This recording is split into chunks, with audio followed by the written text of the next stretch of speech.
I am so frustrated with myself right now because I literally could have saved 3 years of my gardening life if I had just understood one simple thing about perennials and cold.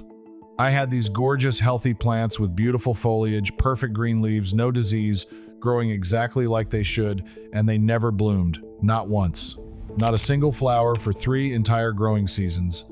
And the whole time, I thought I was doing something wrong with fertilizer or sun exposure or watering, when really, these plants were basically sitting there waiting for something I didn't even know they needed. So today I'm sharing the 7 perennials that absolutely require cold stratification or vernalization to bloom, because apparently healthy growth means absolutely nothing if you don't give these plants their winter chill hours.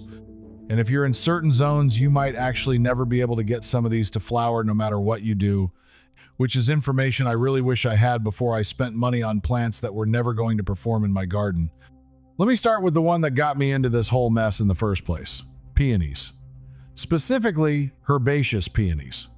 Now, not all peonies are created equal here, but most of the traditional herbaceous varieties that everyone loves, those big fluffy blooms that look like they belong in a fancy wedding, they need a solid period of cold temperatures to set buds for the next season. We're talking about temperatures between 32 and 50 degrees Fahrenheit for somewhere between 6 to 16 weeks, depending on the variety. I planted 3 gorgeous peony plants, and they came up year after year with the most beautiful ferny foliage. They looked absolutely perfect.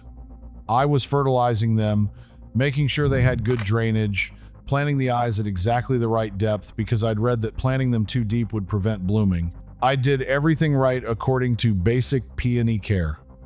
But I live in Zone 9, and our winters are mild. We might get a few cold nights, but we don't get those sustained weeks of temperatures in that cold range. Those plants needed to experience a real winter chill to trigger the hormonal changes that tell them to produce flower buds, and my climate just wasn't providing it. The frustrating part is that the plants themselves were completely healthy. They'd come back every spring, put out all this lush growth, and I'd stand there waiting for buds that would never form.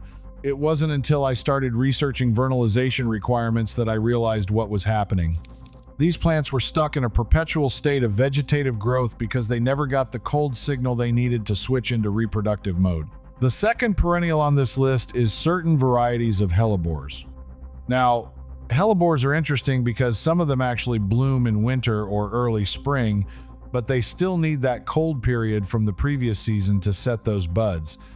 The Christmas rose and Lenten rose varieties, which are probably the most popular hellebores, they need cold stratification to bloom reliably. You'll see them sold in garden centers with flowers on them, and you might think, great, these bloom without much trouble. But those were likely grown in controlled greenhouse conditions or in climates that naturally provide the chill hours they need. When I tried growing hellebores, same story. Beautiful evergreen foliage, plants that looked absolutely stunning all winter long with their leathery leaves, but no flowers. And hellebores are expensive, so watching them sit there looking pretty but never blooming was especially painful. They need that extended period of cold to form the flower buds, and in warmer zones, you're basically asking them to do something they're physiologically incapable of doing without the right environmental trigger. Number 3 is lupines. These tall, dramatic flower spikes are absolutely stunning when they bloom, and they're cold-hardy perennials that can handle tough conditions. But many lupine varieties, especially the Russell lupines that everyone wants because of those incredible flower spikes, they require vernalization.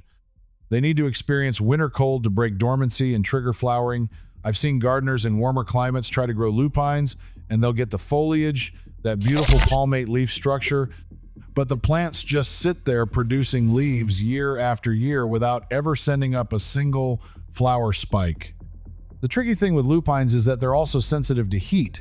So even if you manage to trick them into blooming by artificially chilling seeds or trying other methods, they might struggle through hot summers. But the fundamental issue is that without proper cold exposure, the plants don't get the signal to transition from vegetative growth to flowering. It's like they're waiting for winter to tell them that spring is coming, and if winter never happens the way they expect, they never get the message. Number 4 on this list is certain varieties of primrose, specifically the English primrose varieties. Now, primroses are interesting because there are so many different species and cultivars, and some of them have different requirements. But the classic English primroses that produce those charming little flowers in early spring, they typically need cold stratification. These plants have evolved in climates with distinct seasons, and that cold period is essential for bud formation. I tried growing some gorgeous primrose plants that I got from a specialty nursery, and they looked healthy through our mild winter. The foliage stayed green and attractive, and I kept waiting for those sweet little blooms that I'd seen in all the pictures. Nothing. The plants needed a proper cold period that just wasn't happening in my garden. In colder zones, these same varieties bloom reliably every single spring because they're getting exactly what they need from the natural climate. The fifth perennial that fooled me completely is Delphinium. These are those spectacular tall spires of blue or purple or white flowers that you see in English cottage gardens and fancy perennial borders. Delphiniums are technically perennials, though many gardeners treat them as annuals or biennials because they can be short-lived. But one of the reasons they fail to bloom in certain climates is the lack of adequate cold stratification. Delphiniums need that winter chill to set buds for their dramatic flower spikes.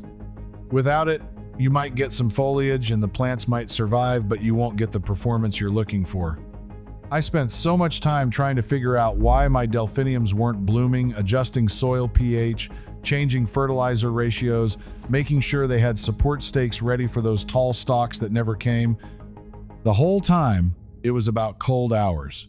The plants were literally incapable of producing flowers without experiencing the temperature drop they were programmed to need. Number 6 is certain oriental lilies. Now, lily bulbs generally need a cold period, which is why we typically plant them in fall or chill them before planting. But some of the oriental lily varieties are particularly dependent on getting adequate cold stratification to bloom well. You can plant the bulbs, and they'll send up foliage, but without proper cold exposure during their dormant period, the flower buds either don't form or you get very poor flowering.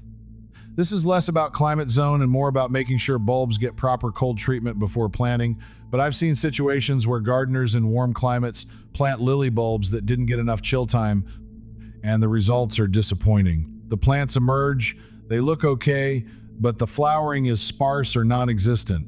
It's that same principle of vernalization, where cold temperatures trigger specific hormonal changes that lead to flower development.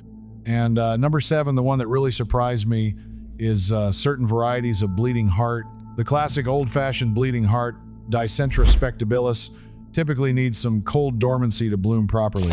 These are woodland perennials that naturally go dormant in summer heat, but they also need winter cold to reset their cycle and produce those distinctive heart-shaped flowers in spring.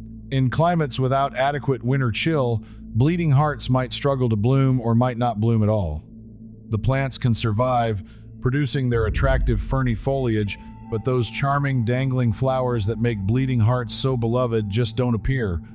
It's frustrating because bleeding hearts are often recommended as easy perennials for shade gardens, but that recommendation comes with the assumption that you're gardening in a climate with real winter cold. Here's what I wish someone had told me before. I spent 3 years waiting for flowers that were never going to come. Check the vernalization requirements for perennials before you buy them, especially if you're in a warmer zone. Extension services and university horticultural programs have done research on chill hour requirements for many perennials. This information exists, but it's not always included on plant tags or in basic care instructions. If you're in zones 8 and warmer, you need to be especially careful with perennials that evolved in climates with cold winters. Some plants are just not going to perform the way you want them to without adequate cold stratification.